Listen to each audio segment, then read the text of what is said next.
ada sukacita di awal bulan ini, amin. Amin. Kita semua diberkati Tuhan dan disertai oleh Tuhan. Semua anugerah Tuhan bukan karena kebaikan kita pada Tuhan. Mari kita bersyukur di hadapan Tuhan. Namun sebelumnya kita bersatu di dalam doa. Bapak yang baik, terima kasih Tuhan pada pagi hari ini Tuhan telah kumpulkan kami untuk kami boleh bersama-sama dengan saudara keluarga seiman kami. Untuk kami mau datang ke hadapan Tuhan, kami mau memuji, kami mau menyembah, kami mau bersyukur atas setiap kebaikan-kebaikan yang telah Tuhan nyatakan bagi kami di sepanjang minggu ini.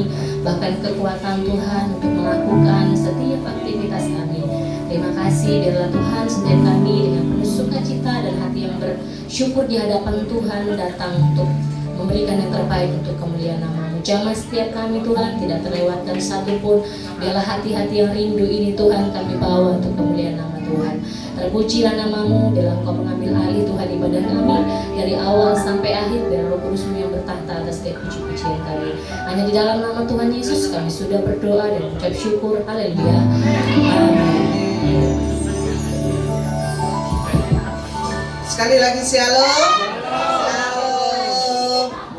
Salam damai sejahtera Allah yang melampaui segala akal dan pikiran terus tetap tinggal dalam hati kita untuk selama-lamanya. Amin saudara. Amin. Amin ya.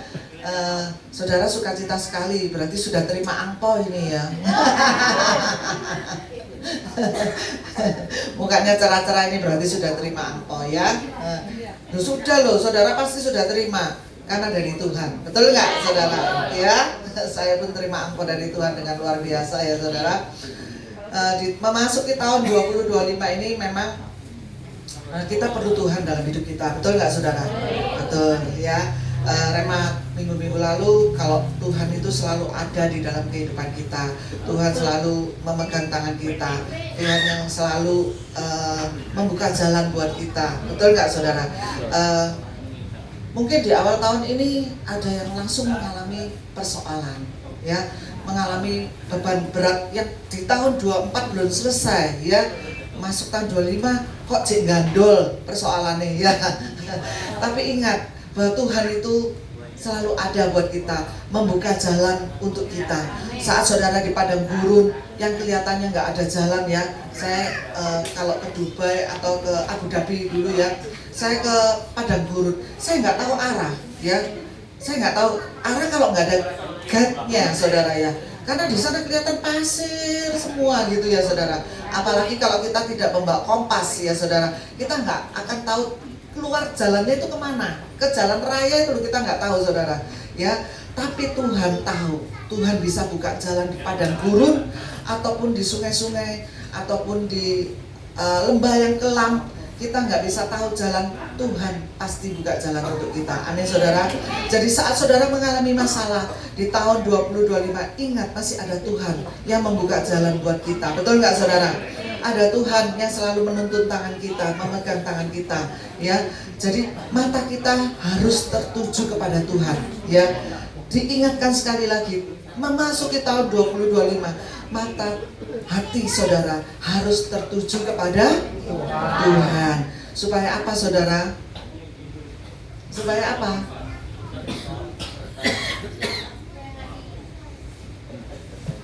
Supaya kita disertai Tuhan, supaya kita dipegang Tuhan, supaya kita dituntun, dibukakan jalan dan berkat-berkat Tuhan. Amin saudara. Amin. Amin. Kita pujikan pujian yang memberkati pada pagi hari ini.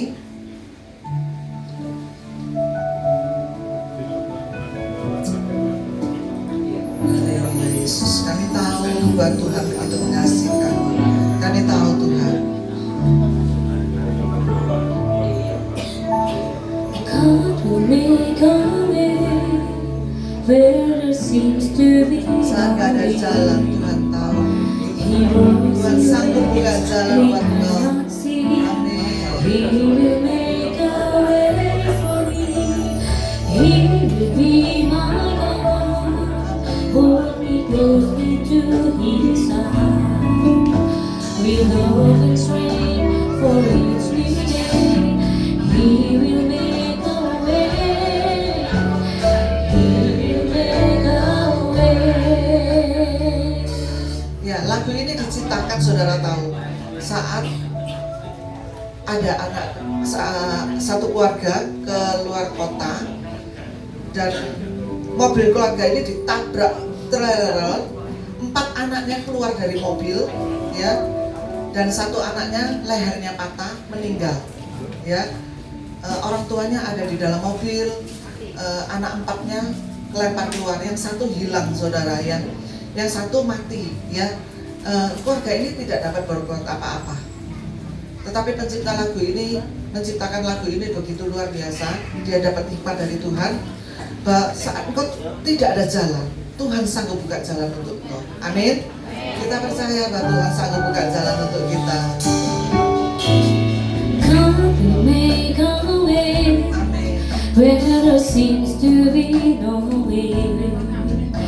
He works in ways we cannot see. He will make a way for me. He will be my God. Hold me closely to His side. With love and strength for His new day. He will make a way. He will make a way. By a way in the wilderness, He lead me. Rivers in the desert will I see. Heaven and earth will fade, but His word will remain. He will do something new today. God will make a way where there seems to be no way. He works in ways we cannot see. He will make a way for me. He will be my God. Hold me closely to His side. With love and strength for each new day. He will make a way. He will make a way.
jalan buat engkau dan saya. Saat kau merasa ada jalan buntu dalam hidupmu, ingat hanya tertuju pada Tuhan. Tuhan selalu menuntut kita, bahkan memeluk engkau. Amin Tuhan. Dengan kasih dan kuasa-Nya, Dia buka jalan. Dia buka jalan dengan kasih, dengan kasih dan kuasa-Nya. Ada kasih Dia Tuhan, buka ada kuasa Tuhan. Dia buka jalan dengan kasih dan kuasa-Nya. Dia buka jalan. Dia buka jalan.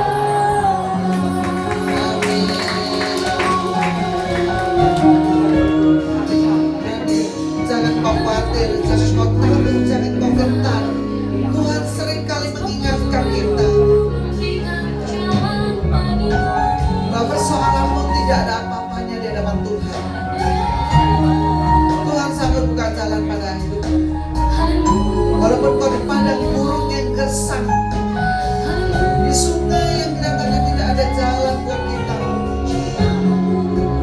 Saat bumi langit lenyap, Tuhan selalu memeluk hidupmu. Tuhan selalu ada buat kau. Kasih kuasa-Nya, kesetiaan-Nya tidak pernah luntur, selalu baru dalam kehidupan kita.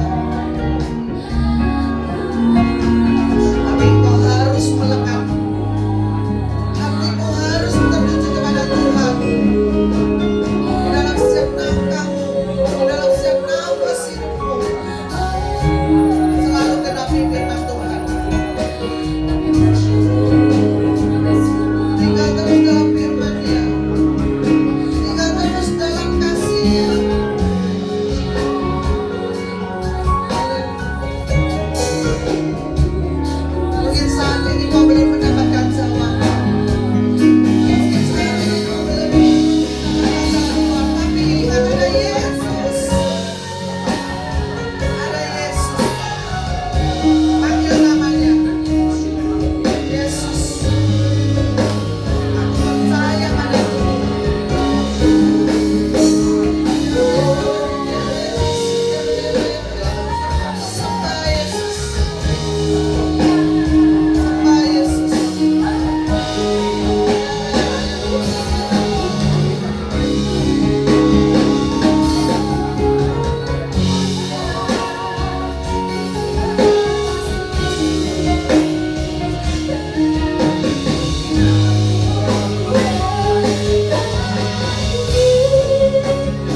atas setiap kami Tuhan. Roh Kudus-Mu terus bekerja dalam setiap kehidupan kami. Lika-liku kehidupan kami serahkan ke dalam tangan kasih Tuhan. Karena kami percaya Bapa, Engkau Allah sumber pertolongan kami.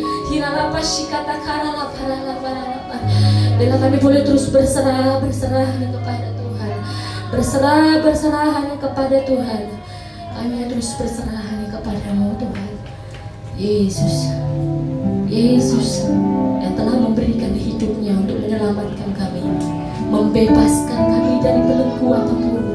Hiralapa shikata karala paralapa. Oh sikata karalapa lebih dalam lagi kita datang menyembah Tuhan. Lebih dalam lagi kita mau menikmati hadirat-Nya. Sikata karalapa. Mari kita lepaskan segala belenggu ikatan dosa apapun yang berusaha mengikat kita dan melepaskan kita, menjauhkan kita daripada kasih Tuhan. Sikata karalapa se. Horilapa karalapa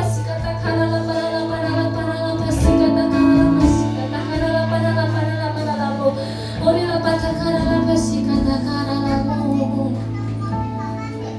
Yesus, terima kasih kami tahu Kau betul mengasihi kami. Untuk itu Tuhan kami mau terus berserah kepada Tuhan. Terima kasih.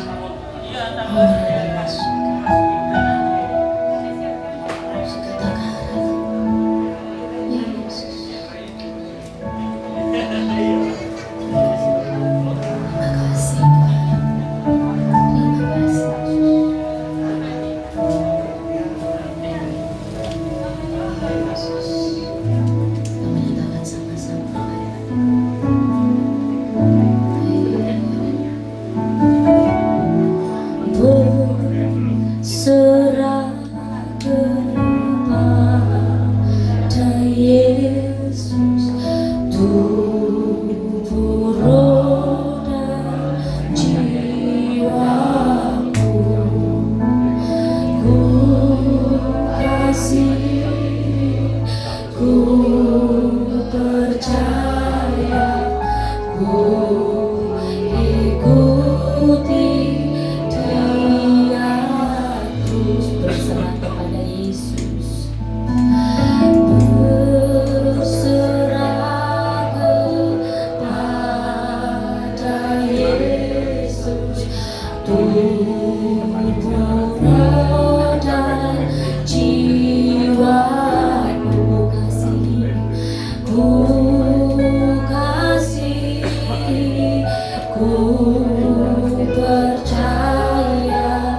masih kata kara la pasate. Ori la pasi kata kara la para. Haleluya, haleluya, haleluya. Hira la pasi kata kara la pase. Para. Ori la pasi kata kara la mora. Haleluya, haleluya. Haleluya, haleluya. Terima kasih Tuhan. Terpujilah nama-Mu pada sekarang ya. Kami mau terus belajar berserah pada Tuhan. Apapun yang kami boleh alami pada saat ini Tuhan, kami percaya tidak ada jalan buntu bagi Tuhan. Kami percaya selalu ada jalan keluar bagi setiap kami. Selalu ada jawaban bagi kami yang terus mengandalkan Engkau. Gimana pasti katakan biar iman kami boleh terus dikuatkan dan teguhkan di hadapan Tuhan. Firman-Mu boleh terus bertumbuh dalam setiap kami Tuhan Yesus, dan terus mengingatkan kami. Terima kasih Yesus. Iralah pasti katakan apa sih? Iralah masih, iralah masih sendiri. Haleluya.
Setiap persoalan dan pergumulan kami. Yang sepakat sama-sama kita nyatakan.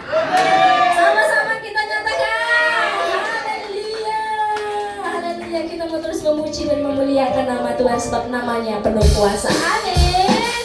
Haleluya.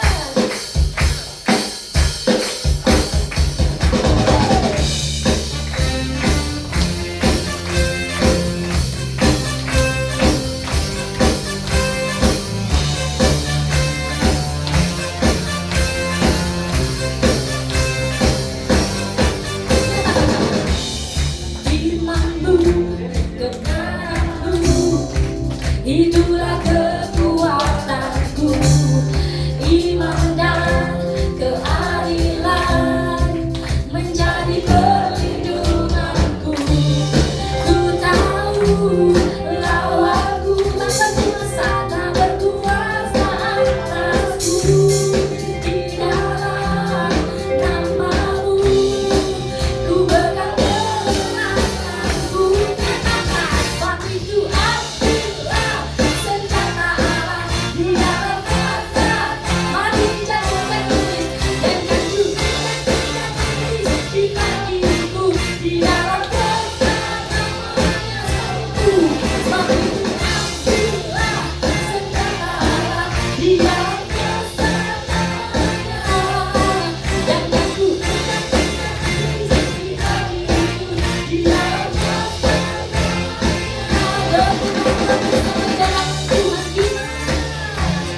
Kita percaya Tuhan kita berkuasa, amin. Amin. Yakin Bapak Ibu? Saya melihat wajah-wajah yang masih belum yakin seperti itu. Coba lihat samping kanan kiri, meyakinkan dia, Tuhan kita berkuasa. Haleluya.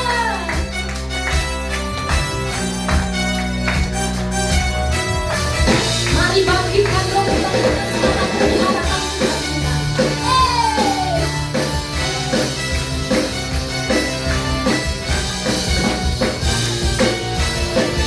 Nyatakan sama-sama. Bangkit, suka nampak Yesus. Maju, katakan kuasanya. Kita buat kita, kita buat.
Mana suaranya Bapak Ibu, orang yang percaya dalam Tuhan?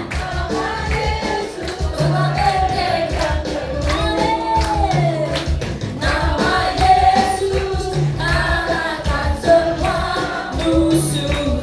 Nama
silakan duduk kembali. Haleluya. Ada sukacita di tempat ini. Ada kemenangan di tempat ini. Amin. Sebab Tuhan selalu bekerja dalam kehidupan kita. Mari kita persiapkan hati kita untuk ditaburi kebenaran firman Tuhan. Terima kasih Tuhan Yesus. Terpuji nama Tuhan. Sekarang dan sampai selama-lamanya. Kami mau terus belajar percaya bahwa kuasa Tuhan tetap ada dalam kehidupan kami. Yesus, Yesus.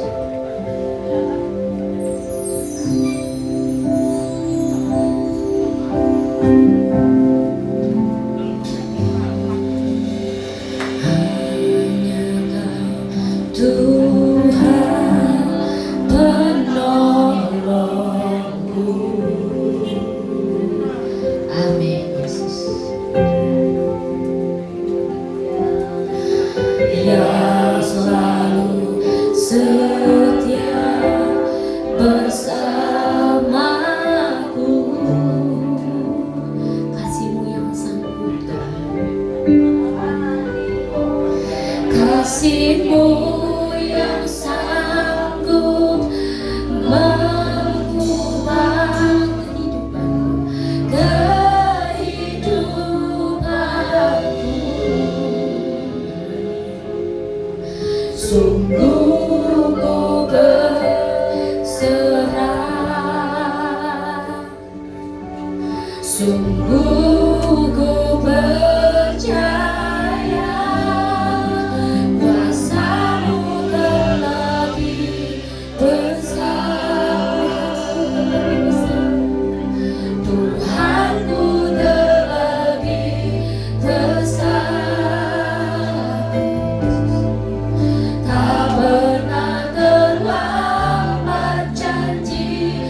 seperti janji firman-Mu, seperti pujian yang kami naikkan pagi hari.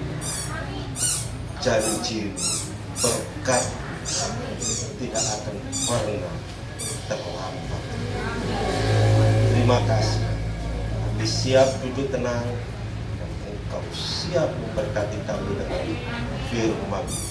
Biarlah pujian dan penyembahan kami pagi hari ini menjadi dupa yang harum dan menyenangkan. Terima kasih Bapak Surgawi, dalam nama Yesus, haleluya, amin. Silakan duduk. Selamat Hari Raya Imlek bagi yang merayakan. Tuhan Yesus memberkati. Dari pujian tadi saya ikuti, kok diajak masuk peperangan rohani terus, Bu. Pertanyaan saya, siap nggak jemaat di tempat ini diajak masuk peperangan rohani? Pujian tadi ada yang mengatakan menginjak-injak iblis. Ada siap nggak diinjak iblis atau menginjak iblis? Halo? Bener tak? Terus ada lagi tadi firman pujian, masuk dalam peperangan rohani, mengambil perlengkapan senjata. Udah siap enggak? Tapi aku enggak yakin. Ya sorry aja. Ya potongan jemaat belum siap untuk diajak peperangan rohani. Kami kebetulan juga hamba Tuhan di tempat ini namanya Pak Nasro. Kami sering dulu waktu sebelum gabung dengan Betani, waktu masih gabung dengan PT Anugerah Percetakan. Oh, kami peperangan rohani masuk ke pedalaman. Dan penginjilan kami tahun 97 setelah lulus dari teologi, kami masuk ke Kalimantan Barat, masuk peperangan rohani. Dan kami percaya kuasa Tuhan seperti pujian tadi, benar-benar kami menginjak-injak, bukan diinjak-injak. Siapa nggak masuk peperangan rohani? Salah satunya adalah mengampuni. Itu tema khotbah saya. Mengapa kita harus mengampuni? Karena Imlek, Hari Raya Imlek kan saling mengampuni, memaafkan, pakai ampau, makan kan? Pertanyaan saya, sudah saling mengampuni enggak? Hah? Ya sudahlah. Memang untuk berkata mengampuni itu paling gampang. Kita lihat dulu Matius ayat hafalan, ini Matius 18 ayat 21 sampai 22. Kemudian datanglah Petrus dan berkata kepada Yesus, Tuhan, sampai berapa kali aku harus mengampuni saudaraku? Garis bawahi kata jika. Jika ia garis bawahi dosa terhadap aku. Sampai 7 kali kah? Sudah merasa 7 kali itu bagi Petrus sudah cukup terlalu banyak. Jika belum melakukan. Dan kedua, garis bawahi dosa. Hanya ayat ini diartikan yang menyakitkan, yang mengecewakan, seperti itu kan. Kata dosa bisa membunuh, bisa mencuri, jika menipu, bisa berzina, bisa itu suamimu, bisa itu istrimu, bisa itu anakmu, bisa itu teman sekerjamu. Kata dosa bukan akar kayu. Bisa nggak mengampuni? Saya kita segini lah, nanti kita kasih kesaksian. Suamimu berzina, punya anak. Maafkan aku mau balik sama kamu. Bisa nggak? Bisa. Sebuah kali aku ngomong bisa, dipikir sih ngopo. Aku ya nggak iso. Ya jawab yang jujur aja, jangan asal mengo gitu loh mulut itu. Ya jujur sulit ngomong ke sulit, saya mikir-mikir gitu loh. Bisa, ya nggak segampang itu. Sulit. Terus apa kata? Ya benar itu benar. Saya setuju karena banyak yang berkata seperti itu. Nanti saya kasih kesaksian. Yesus berkata kepadanya, bukan Petrus, bukan. Tetapi Aku berkata kepadamu bukan sampai 7 kali, melainkan 7 kali. Artinya tidak terbatas. Suatu hari saya pulang dari Lampung, tepatnya di salah satu kota di Metro. Layanan hampir 1 bulan, pulang ke Blitar. Di Blitar baru mau istirahat. HP saya bunyi, Pak Dodi posisi di mana? Mau istirahat Pak, capek. Pulang dari Metro, bisa nggak mendoakan jemaat saya? Mau tak tolak, ini teman baik dan saya sering dijadwal di gerejanya. Enggak, ini badan capek, ya sudahlah saya doakan. Saya jemput Pak, berangkat di rumah sakit Wadi Waluyo Blitar. Di situ saya lihat seorang ibu dengan badan yang kurus, tinggal tulang sama kulit. Sudah banyak hamba Tuhan di situ, saudara-saudaranya kumpul.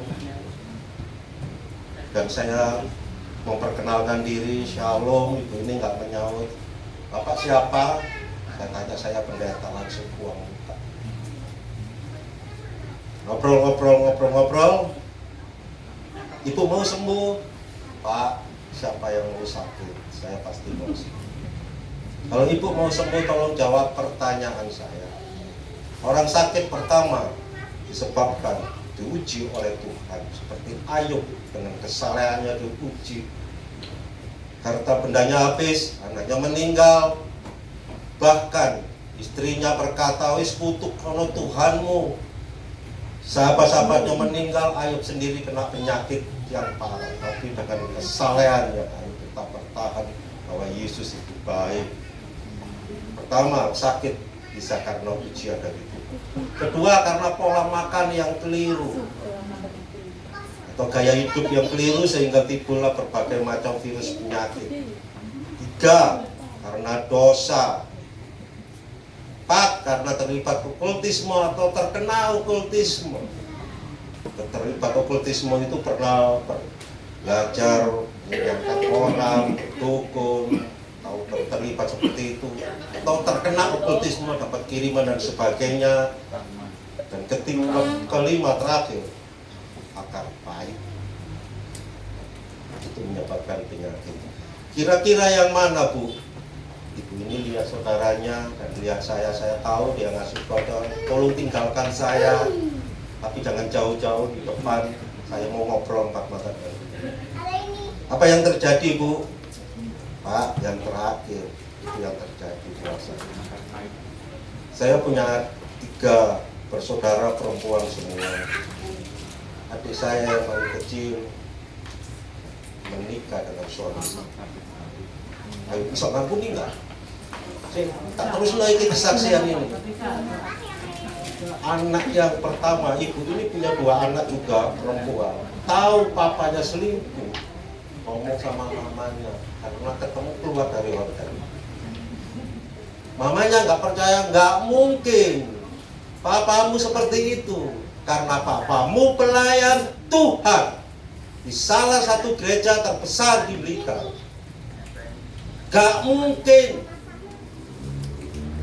Dan juga adiknya salah satu singer di dalam gereja itu. Bagaimana mungkin? Karena mamanya nggak percaya, dia stres, lari ke narkoba, mabuk, keluar bawa mobil tabrakan, meninggal. Tinggal anaknya yang nomor 2. Tahu papanya selingkuh, cerita sama mamanya karena kedapatan ketemu. Juga mamanya berkeyakinan, Pak, istri, suamiku atau papamu nggak mungkin melakukan seperti itu. Anak ini depresi, masuk rumah sakit jiwa. Setelah itu, suaminya udah cerai berapa bulan kemudian, benar-benar menikah. Ayo bisa ngampuni nggak? Makanya aja asal mengoai, dengarkan firman Tuhan, dipikir, dicerna, nggak segampang itu saudara. Ibu ini akhirnya terlibat kena kanker, badannya habis. Cuma dia bertahan karena dia memikirkan anaknya yang ada di rumah sakit jiwa. Ibu mau sembuh? Mau. Ibu mau mengampuni suami ibu? Mau. Ibu mau mengampuni anak-anak ibu yang pertama dan yang kedua? Mau. Ibu mau berdamai dengan diri ibu sendiri. Ibu mau mengampuni adik ibu sampai mati Pak Dodi. Saya nggak apa-apa. Saya tahu suamiku digoda. Saya tahu suamiku nggak seperti itu. Saya tahu karakter suamiku karena kami mesbah keluarga, kami melayani bersama keluarga kami baik-baik saja. Tapi kalau yang satu saya nggak mau mengampuni, terima kasih, saya mau pulang. Kaget, kalau pendeta kayak aku. Apa terus aku ngemis? Oh gitu ya Bu, terima kasih, saya mau pulang, tak salah. Tapi sebelum saya pulang, itu surga tertutup buat ibu, itu neraka terbuka. Karena dosa yang nggak bisa diampuni menghujat Roh Kudus, terlibat okultisme yang belum dilepaskan, susuk, bunuh diri, dan menyimpan akar pahit, siap-siap gentayangan. Kaget ibu. Saya mau pulang, tunggu. Kalau orang saudara menilai saya hamba Tuhan egois, terserah. Itu prinsip karena saya mengambil penginjilan misionaris bukan untuk pengembangan. Terserah. Iya.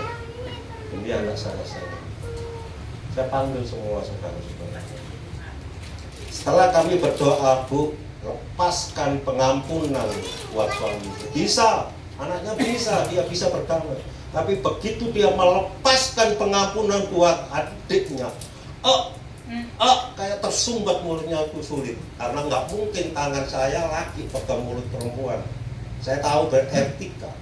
Saya pegang tangan saudaranya yang perempuan, saya tempelkan ke mulutnya. Kami petik dalam nama Tuhan Yesus, roh apapun yang menghambat pelepasan pengampunan kepada ibu ini, aku patahkan dan aku perintahkan keluar dalam nama Yesus. Teriak ibu ini langsung. Aku mengampuninya Tuhan, mengampuninya. Saking histerisnya teriak-teriak di rumah sakit, blek pingsan. Saya tunggu cukup lama, nggak sadar, kami pulang. Kami istirahat. 2 hari kemudian, HP saya bunyi. Ternyata yang saya angkat adalah salah satu saudaranya. Pak Dodi, bisa nggak kami jemput ke rumah sakit Waduwaluyo? Waduh, dipanggil Tuhan ini. Di pikiranku saya elek waduh dipanggil Tuhan itu. Tanpa banyak bicara saya ngomong ya siap. Sampai di rumah sakit Waduwaluyo, pintu rumah sakit kamar itu kami buka. Saya kaget langsung ngomong shalom. Ibu ini bilang shalom. Langsung duduk. Apa yang terjadi dengan ibu ini saya kaget.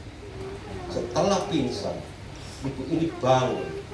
Uang kotoran di kamar itu cukup banyak, muntah cukup baunya harus sekali. Sampai dokter yang perawatnya jengkel, tidak sempat masuk kamar mandi, buang kotoran di situ. Tapi setelah itu ibu ini pingsan lagi, bangun sehat. Begitu di WC, dari pagi sampai sore, daratan kanker gila. Lalu ini waktu masa mengampuni. Tapi ibu ini belum boleh pulang karena pemulihan kesehatan. Bukan cuma itu, anaknya ya Ramut yang masuk rumah sakit jiwa di Porong sembuh, pulang ke sekolah kembali. Dahsyat.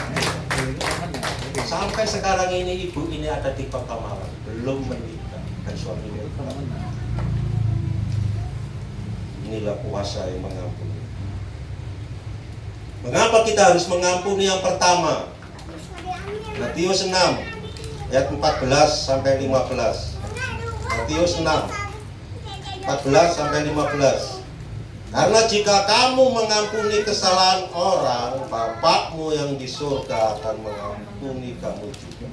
Tetapi jika kamu tidak mengampuni orang, Bapakmu juga tidak akan mengampuni kesalahan. Di sini ada yang berbuat sesuatu, pernah disakiti, pernah melakukan dosa, belum pemberesan. Kalau ada, sebelum saya selesai nyampe firman Tuhan, keluar pulang. Maaf Bu Gembala, lebih baik angkat kaki keluar dari gereja. Ibadahmu gak sia-sia, persembahanmu sia-sia. Karena Bapakmu yang di surga gak akan mengampuni.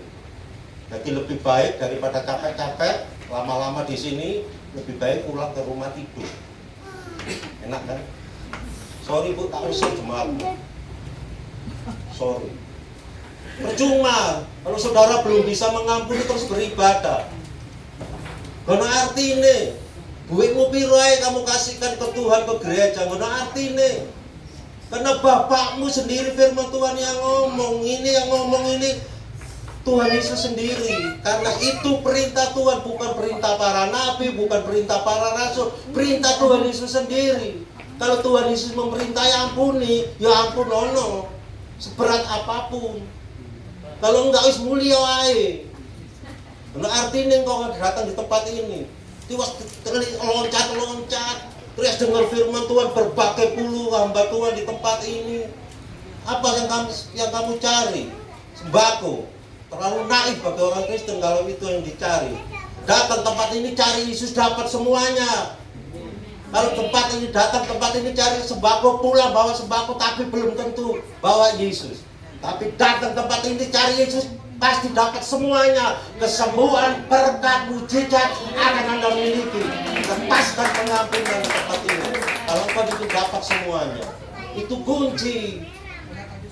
Jangan jadi orang Kristen yang naif, berpikir lebih jernih. Tolong kalau saya nyampaikan firman di tempat ini jangan asal ngomong. Tolong dicerna, diperhatikan.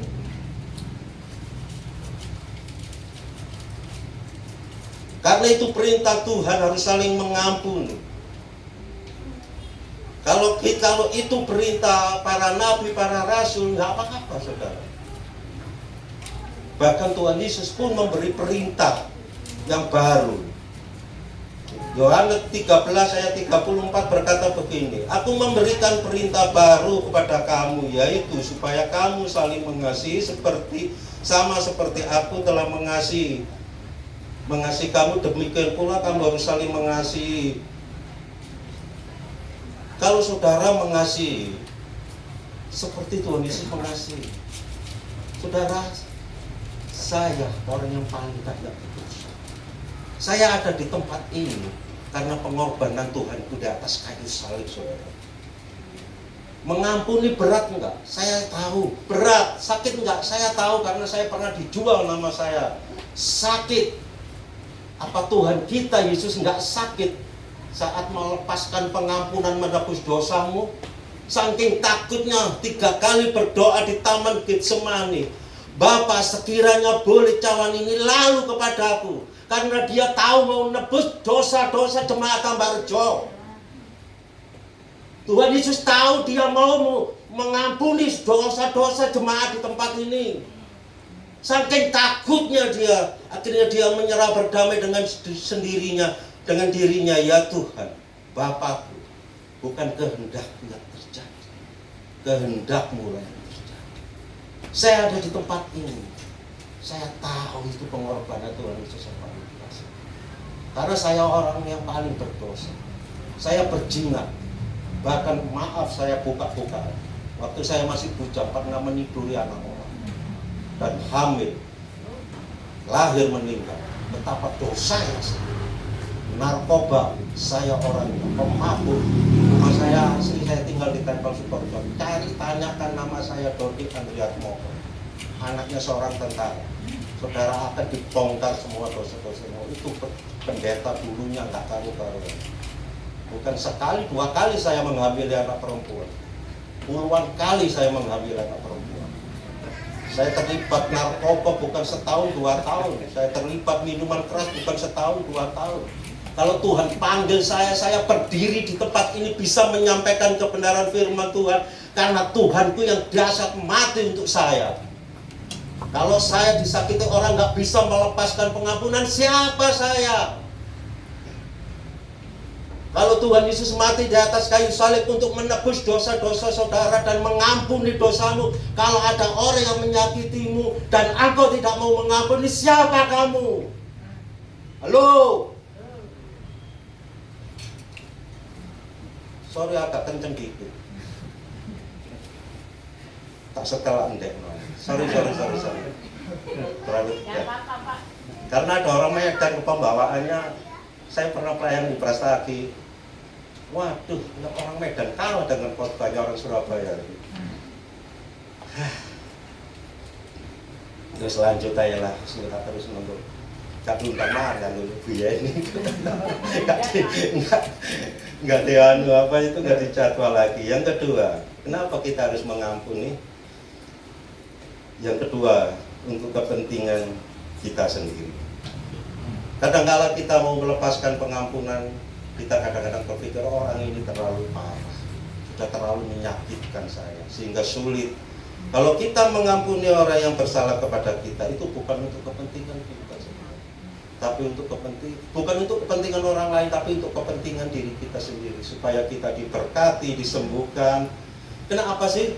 Kalau kita melepaskan pengampunan, ya yang pertama tadi, kita disembuhkan, kita memperoleh damai sejahtera, kelegaan, kita dipulihkan ekonomi kita, baik itu jasmani, jiwani, dan rohani. Kalau kita melepaskan pengampunan, sederhana sih, memang berat. Saya merasakan ada orang yang pernah dikecewakan dengan mata sih. Saya tahu di tempat ini ada, ya mungkin belum bisa move on. Terlalu sakit Pak Pendeta, terlalu sakit saya tahu. Karena saya pernah seperti itulah terjadinya seperti itu, tapi jahat. Si anaknya sopo, lombo, aku tahu itu anak, tapi karena banyak dikasih obat, itu obat dosanya. Dan betapa saya merasakan sakit ini.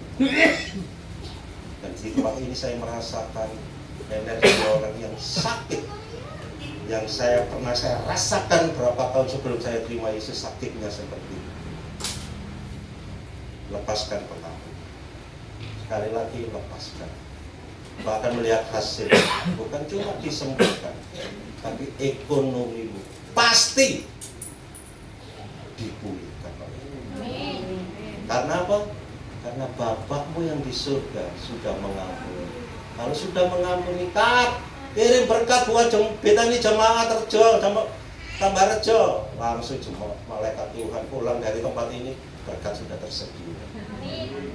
Kalau sudah Tuhan sediakan berkat, setiap keluar perkataanmu menjadi berkat, setiap langkah kakimu keluar jadi berkat, setiap apa yang kau kerjakan dengan kedua tanganmu akan diberkati. Karena doamu sudah didengar oleh Bapakmu yang di surga. Jadi yang kedua, kita melepaskan pengampunan karena itu untuk kepentingan diri kita sendiri. Yang ketiga, kenapa kita harus mengampuni? Supaya kita tidak memberi keuntungan kepada iblis seperti pujian. Jadi salah satu untuk mengalahkan iblis dengan mengampuni. Suatu saat waktu di Kalimantan Barat ada orang yang datang curhat, bahkan hamba Tuhan sampai mengalami manifestasi. Istrinya ke rumah, kok bisa mendoakan jemaatnya sendiri, karena memang di situ terkenal ngayo-ngayo itu apa ya, memanggil roh-roh di Kalimantan Barat. Justru bukan kuasa kegelapan yang keluar, tapi gembalanya sendiri yang dilayani oleh istri. Apa yang terjadi? Ternyata gembalanya sakit hati dengan gereja yang lain karena jemaatnya. Sederhana kan? Cuma sakit hati. Dalam nama Yesus keluar, bukan iblisnya keluar. Kata iblis, hei kamu siapa? Yesus aku kenal, Paulus aku tahu siapa kamu. Buat tolong komeng. Begitu kami layani ngaku, hanya sepele. Dampaknya luar biasa. Bukan mengalahkan iblis, tapi gembala ini yang dikalahkan iblis. Bukan menginjak-injak iblis seperti pujian, tapi gembala ini dipermalukan di depan jemaatnya. Hanya karena ngiri jemaatnya direbut dengan gereja yang lain. Kesaksian yang kedua, aku senang ngasih kesaksian. Karena apa? Supaya membuka mindset saudara. Kami sekolah teologi di Semarang. Kami ngambil misionaris atau penginjilan. 1 tahun kami belajar, 6 bulan praktek di pedalaman. Kali lagi ke asrama, belajar setahun, 6 bulan praktek lagi sampai selesai. Nah, sebelum kami praktek membawa anak-anak ini, kebetulan kami staf di asrama itu, doa puasa di Bukit Doa Ungaran. Tahu Ungaran? Bukit Doa Ungaran, pernah ke sana kan? Ya. Puasa 3 hari di sana. Sebelum kita lepas 30 orang ini di pedalaman. Di situ doa pagi, siang, dan sore. Hari yang terakhir, hari pertama saya melayani, hari kedua staf yang melayani, hari ketiga Bapak Gembala kami melayani khotbah tentang inner healing, sembuhan batin. Setelah melayani, kami doakan semua, selesai, ada seorang anak muda datang. Pendeta, bisa kan doakan mami? Loh, kami kan sudah, kami doakan yang mana? Yang itu. Memangnya kenapa? Dokter mau vonis 1 tahun hingga sampai 1 bulan, mami akan dipanggil ke surga. Mami sudah tahu Pak Pendeta, cuma tolong beri motivasi supaya mami kuat karena sewaktu-waktu seperti itu. Sudah tinggalkan, kami ingin ketemu. Anak-anak yang lain kami suruh masuk istirahat karena besok pagi mau berangkat ke Semarang, terus langsung naik kapal ke Ka'bah. Kami tinggal, kami bertiga. Kami bertemu dengan ibu ini ngobrol. 5 hal itu yang kami sampaikan. Kenapa bisa sakit Bu? Yang pertama diuji, bla bla yang saya sampaikan. Rata-rata orang sakit disebab sakit dan dosa.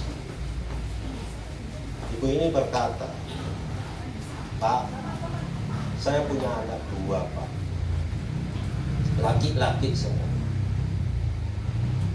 Dan suami saya orang yang setia, punya penyakit jantung. Mungkin pernah saya saksikan di tempat. Semua suaminya punya usaha spare part sepeda motor, dan dia cukup diberkati.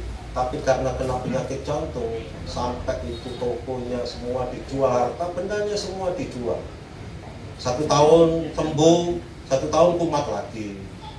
Diobatkan sembuh, 1 tahun kumat lagi, begitu terus sampai harta bendanya habis. Anaknya 2 laki-laki masih kecil-kecil.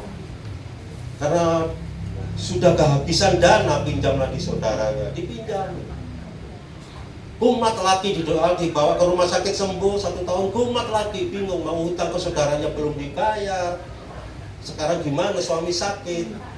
Akhirnya apa? Dia pinjam ke saudaranya ya Pak. Lihat adikmu gak kasih, kasih terus gimana? Bantuan apa-apa, utang untuk pengobatan bapakmu kalau sembuh, adikmu kalau sembuh, nanti apa? Oh boleh, saya obatkan. Tapi 1 minggu 2 kali harus menemani saya di hotel. Tak obat nopo sampai sembuh, tapi kamu harus servis saya 1 minggu 2 kali di hotel. Asalnya nggak mau, betapa jinaknya saya, betapa naifnya saya. Tapi melihat suaminya megap seperti itu dan kebutuhan anaknya sangat banyak, dia rela menyerahkan tubuhnya untuk dinikmati. Diobatkanlah suaminya sampai sembuh, dan sampai akhirnya usaha lagi. 2 tahun kemudian suaminya meninggal, istrinya kerja mati-matian, anak dua yang lagi sukses semua. Tapi dosa perjinakan disembunyikan bertahun-tahun, dan Tuhan kasih kanker. Ibu ini cerita, Bu, ibu mau terbuka kepada 2 anak ini. Kalau terbuka sama Pak Pendeta, saya tidak boleh. Nanti kami yang gimana saudara? untuk ada salah satu saudara, anggota keluarga satu, dan saudara dibantu terus menyerahkan tubuh. Kepepet terus minta entekan di pangannya nggak bisa. Demi kesembuhan. Makanya tak ngomong itu aja asal ngomong aja. Bisa, amin. Belajar itu dewasa rohaninya gitu. Dari situ dosa yang disimpan bertahun-tahun mengadakan pengakuan. Setelah kami doakan, anaknya kami panggil, pemberesan selesai, tak apa-apa, yang penting mami sehat. Saya juga minta maaf, mami sudah berkorban dan tolakan saya sampai seperti ini. Sehingga cerita selesai sudah, dan ibu ini masuk rumah sakit, saya kembali pulang ke Semarang, masuk ke ke tempat istirahat. Tapi paginya ibu ini buat sakit, sehingga habis cairan masuk ke rumah sakit. Kami ditelepon bahwa mami masuk rumah sakit. Bayangan kami, gak lama kami. 1 minggu kemudian, salah satu anak yang telepon kami, ternyata bisa nggak Pak Dodik untuk perwakilan dari hamba Tuhan ada ibu ini yang sebentar lagi divonis sudah pulang ke surga, penyakitnya sembuh, bahkan sudah sehat, nggak duduk di kursi roda. Bahkan ibu ini bisa bersuka cita, bisa malah mengajak sampai sekarang. Kalau kami ke Semarang ketemu ibu ini, saya sangat suka diajak Pak Dodik cari rumah makan yang paling mewah di Semarang, yang paling enak. Pak Dodik kepingin sama seperti itu, sukses, sembuh walaupun dalam berbuat dosa. Mengaku. 1 Yohanes mengatakan kalau mengaku dosa maka ada dosa yang disembunyikan, jangan salahkan kalau engkau lagi berkata.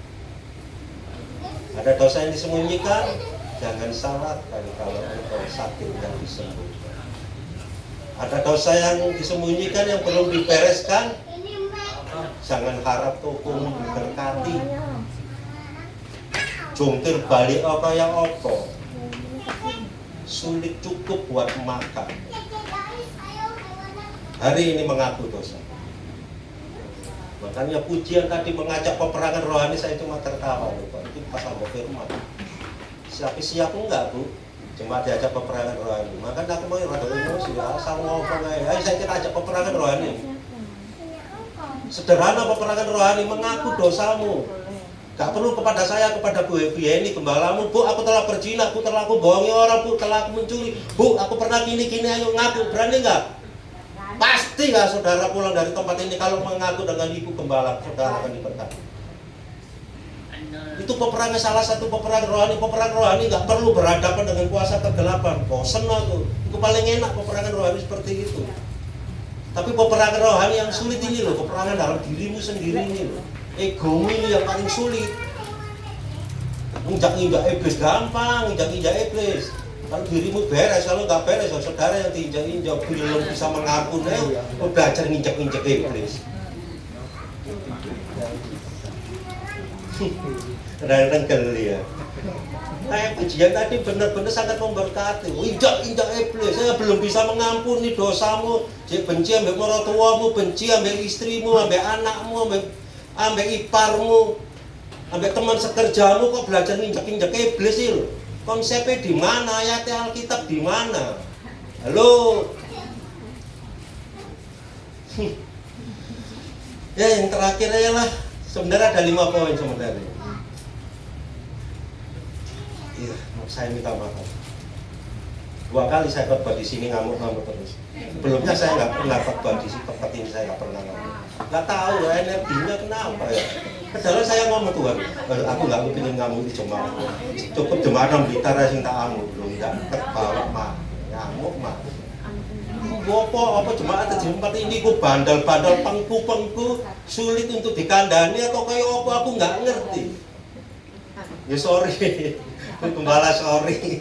Yang terakhir, Kenapa kita harus mengampuni? Supaya doa-doa kita tidak terhalang di saat saudara berdoa. Di Markus 11 ayat 25 sampai 26 berkata Markus 11 ayat 25 sampai 26 berkata begini. Dan jika kamu berdiri untuk berdoa, ampuni dahulu sekiranya ada barang sesuatu dalam hatimu terhadap seseorang, supaya juga Bapakmu yang di surga mengampuni kesalahan-kesalahanmu. Tetapi jika kamu tidak mengampuni, maka Bapakmu yang di surga pun juga tidak mengampuni kesalahanmu.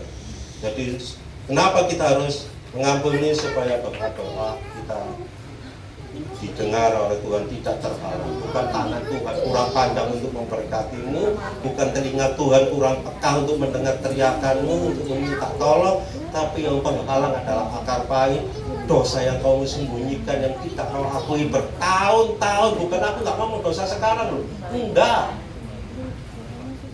Dosa yang dulu waktu bujang itu, dosa aku biyen itu ngaku metengi anak wong, sehingga aku pernah berkelahi, pernah terlibat narkoba, pernah mabuk-mabuk, pernah berkelahi, pernah hancur-hancuran. Itu tak akui, makanya tak saksikan seperti ini.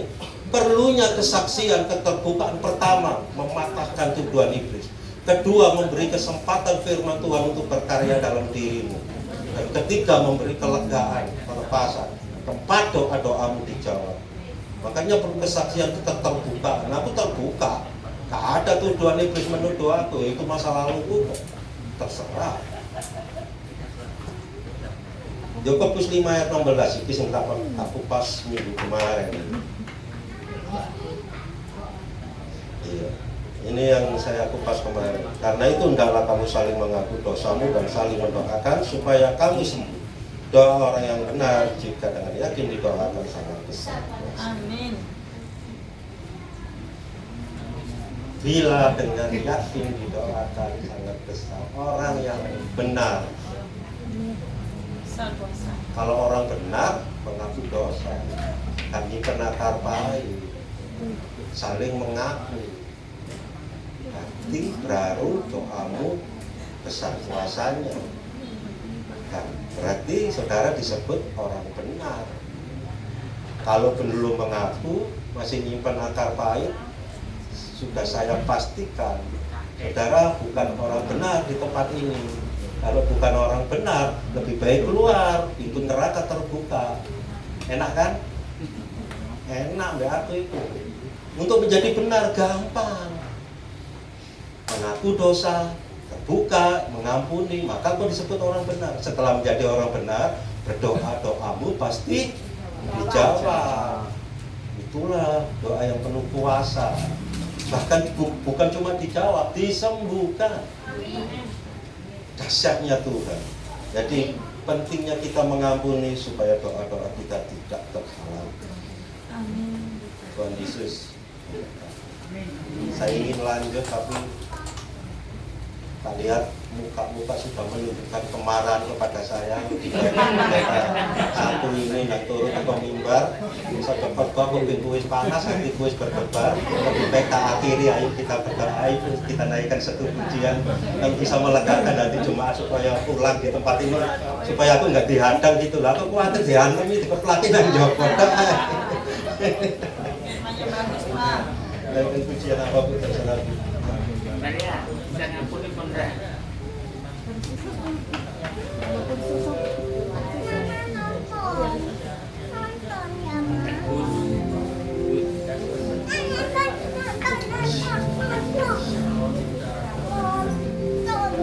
Kasih Yesus indah dalam hidupku,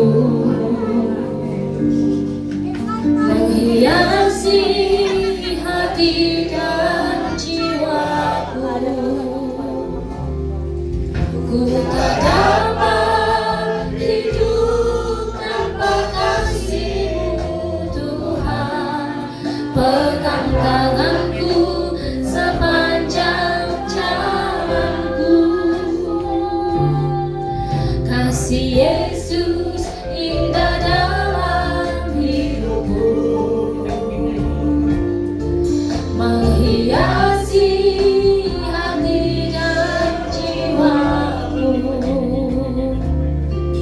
Ku tak dapat hidup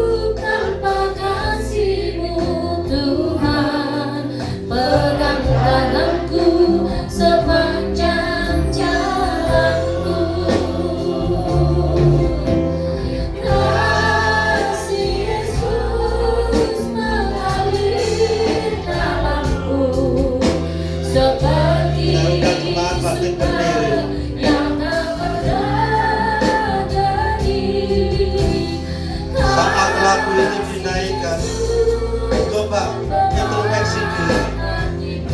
Apakah masih ada dosa yang tersembunyi dalam hati?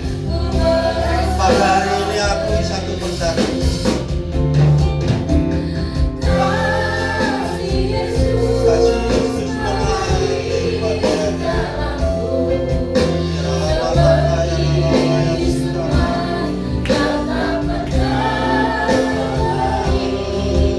Beban setiap hati yang beban Tuhan.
dosa-dosa hambamu masa lalu, dan hambamu bisa melepaskan pengampunan, dan engkau bisa memberkati hambamu dan bisa berdiri tempat ini.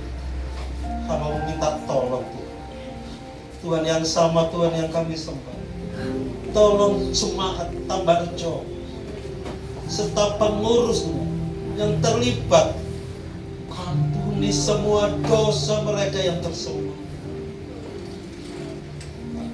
Beri kelegaan untuk bisa melepaskan pengampunan bagi orang yang telah menyakiti. Pulihkan Tuhan. Kami mewakili jemaat-Mu di tempat ini. Kalau mereka ada yang bersalah, tegur kami Tuhan. Ingatkan kami untuk kami bisa menyampaikan kebenaran hati-Mu, atau sampaikan kepada gembala di tempat ini. Ampuni Tuhan. Hamba-Mu mohon ampuni. Kami yakin kalau Engkau sudah mengampuni jemaat-Mu di tempat ini, kami akan mendengar dan melihat pemulihan, kesembuhan, berkat Tuhan pasti akan terjadi di tempat ini. Terima kasih Bapak Surgawi. Hamba-Mu boleh berhenti. Biar firman Tuhan tersimpan di dalam loh hati jemaat di tempat ini. Bukan cuma sebagai pendengar, tapi pelaku firman di tempat ini. Terima kasih Bapak Surgawi. Hamba mengucap syukur dan sudah berdoa di dalam nama Tuhan Yesus. Amin.